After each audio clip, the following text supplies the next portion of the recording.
Olá, pessoal. Conforme das duas aulas anteriores, né, falei para vocês sobre a questão da definição, né, e as indicações e elegibilidade dos pacientes. E agora eu vou falar para vocês um pouco, né, fiz um filtrado da equipe multiprofissional e quem são essas pessoas e quem são esses profissionais que estão no domicílio. Então, a partir de agora, eu vou falar para vocês da importância da equipe interprofissional no home care. Tá? Então, não entender só que é a enfermagem que está ali naquele processo de cuidado, mas a gente tem toda uma equipe que está ali formada para atender esse paciente que está na internação domiciliar. Né? Então, eu vou começar a falar um pouco da enfermagem, né, que tem um papel crucial no atendimento domiciliar, porque, de acordo com o Corém, nós, enquanto enfermeiros, né, que trabalhamos em home care, temos o objetivo de realizar o atendimento especializado dentro da casa do paciente, né, podendo ser um atendimento domiciliar ou até mesmo uma internação domiciliar. Quando esse atendimento é um atendimento domiciliar, é quando a gente tem os atendimentos pontuais, né, paciente que faz antibiótico, paciente que tem só o curativo para fazer, e a internação domiciliar é quando a gente tem, de fato, uma internação, que pode ser o período de 6, 12 ou 24 horas.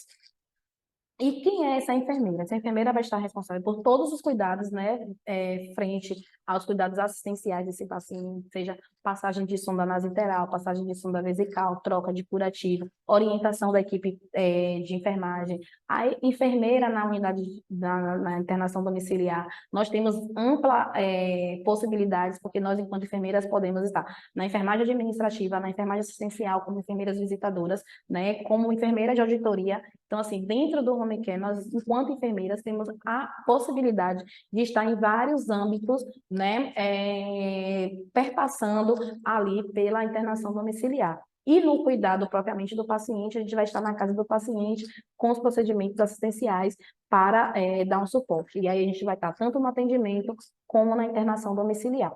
É importante destacar que a enfermeira, no primeiro momento da atenção domiciliar, gente, o nosso papel é o papel crucial, porque logo no primeiro contato do paciente, quem faz é a enfermagem, porque é a enfermagem que vai até a unidade hospitalar para saber quem é o paciente, quais são as comorbidades que ele tem, quais são as necessidades que ele tem, e a gente, enquanto enfermagem, é que vai dizer se esse paciente tem condições de ir para casa ou não, juntamente com o serviço social.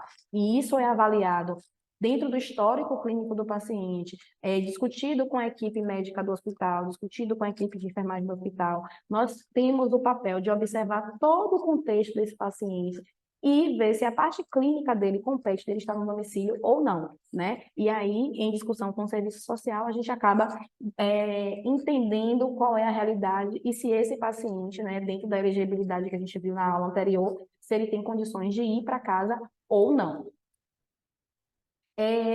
Destacamos também o fisioterapeuta, né, que ele tem um papel muito importante na reabilitação desse paciente, porque ele vai trazer, além da reabilitação, a necessidade e a capacidade desse paciente se readaptar a esse domicílio, né? Então, ainda vai ser como uma assistência, onde os fisioterapeutas eles vão realizar na casa do paciente e vai permitir também uma avaliação quanto à realidade e dificuldade desse paciente. Então, assim, muitas vezes o paciente ele não tem uma necessidade de ter uma enfermagem, né, um técnico de enfermagem para atendimento domiciliar. Ele pode estar incluso apenas no serviço de fisioterapia para reabilitação, exercícios respiratórios, a questão da mobilidade no leito, para inserir esse paciente, né, no processo de cuidado e no seu processo de autocuidado para que ele se restabeleça a sua condição clínica, né, e de voltar às suas atividades de vida diária de forma mais tranquila, né, e esse fisioterapeuta pode estar fazendo atendimento dele 2 vezes na semana, 3 vezes na semana, 4 vezes na semana, 5 vezes na semana, 7 vezes na semana. Na internação domiciliar, né, quando o paciente está lá na assistência de 6, 12, 24 horas, nós temos o fisioterapeuta que ele vai atender o paciente, por exemplo, da ventilação mecânica, que vai estar ali diretamente na questão ventilatória desse paciente com a reabilitação respiratória, ele vai estar ali frente a tudo isso. Então, é um papel muito essencial o fisioterapeuta, tanto na questão respiratória como na questão motora, ou nas duas juntas, né? O fisioterapeuta ele vai trazer essa reabilitação para esse paciente, tá? Então, principalmente para os pacientes de ventilação mecânica, né, quando a gente tem um paciente na internação, esse paciente, quem vai dar o suporte muito importante, né, para esse paciente é o fisioterapeuta. Destaco também a questão do farmacêutico. Sim, o farmacêutico ele pode estar trabalhando no home care e ele vai estar lá justamente no suporte, né? Porque ele vai nos dar a orientação quanto ao uso das medicações, quanto à administração, como promover o uso racional, né, desses fármacos. Quais são os efeitos adversos? Quais são os efeitos colaterais, né, que essas medicações que esses pacientes fazem uso podem trazer para o paciente? Além disso, ele vai acompanhar também o suporte nutricional domiciliar, porque ele, juntamente com a nutricionista, ele vai estar ali próximo, né, desse atendimento e ver, né, todos os parâmetros farmacêuticos e nutricionais junto com a nutricionista, vai estar juntamente também na terapia oncológica, porque ele que faz a liberação das medicações oncológicas para os pacientes que também estão em internação domiciliar por conta de um câncer, por exemplo, e requer também toda a prestação dos cuidados farmacêuticos justamente na orientação não só da equipe de nutrição, mas também da equipe de enfermagem, porque ele vai estar ali muito próximo na questão da orientação no uso das medicações, do que essas medicações podem acarretar no paciente, né? Então, ele vai estar ali no papel muito de orientador.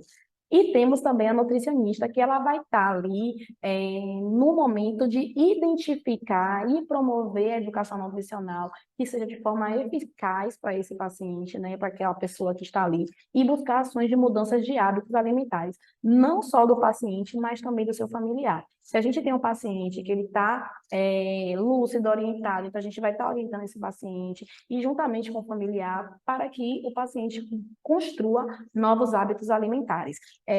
O cuidado nutricional ele vai construir, né, um conjunto de medidas que o profissional ele vai estabelecer para promover a alimentação terapêutica. É ele que vai identificar quando o paciente está com a forte calórica diminuindo. É ele que vai identificar e vai prescrever uma dieta hipercalórica, hiperproteica.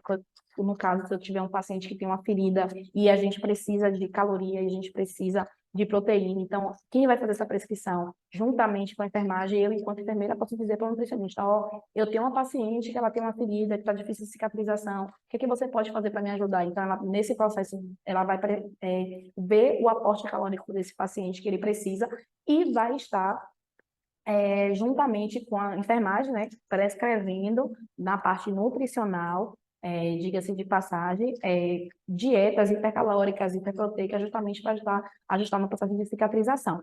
E também a gente tem outras demandas, né, não paciente no processo de obesidade, ela pode estar ajustando os parâmetros nutricionais, e tudo isso para promover uma educação nutricional que seja eficaz para aquele paciente, pensando numa visão no cuidado individualizado de cada pessoa. E aí, nós temos também, né, a questão da nutricionista, da fonoaudióloga, que nesse processo ela vai criar, né, uma estabilidade clínica desse paciente, né, e vai promover ações preventivas, curativas, reabilitadoras. Se eu tiver um paciente que ele tem uma disfagia, por exemplo, essa fonoaudióloga, ela vai trazer exercícios para reabilitação, para garantir a melhoria da qualidade de vida. A disfagia, para que vocês entendam, é quando o paciente ele não consegue deglutir, né? Então, juntamente com a enfermagem, juntamente com o médico, juntamente com a nutricionista, a fonoaudióloga vai entender o que está acontecendo com aquele paciente e vai buscar também a melhoria de vida desse paciente através de exercícios. Que isso vai estar correspondendo também às necessidades individuais, né, de um ambiente hospitalar e também da confiança desse paciente. Então, o fonoaudiólogo ele deve avaliar, gerenciar aquele paciente, especificando os métodos de tratamento, né, de forma individualizada, como eu já falei para vocês e venho falando, com exercícios específicos e posturas e manobras, e orientando, inclusive, o cuidador para estar fazendo esses exercícios, né, essas manobras, esses exercícios específicos, quando não for o dia da sessão da fonoaudióloga. E isso também vai depender da sessão dela, ela pode colocar lá 2 vezes na semana, 3 vezes na semana, e nesses intervalos o cuidador ir fazendo esses exercícios que foram propostos pela fonoaudióloga.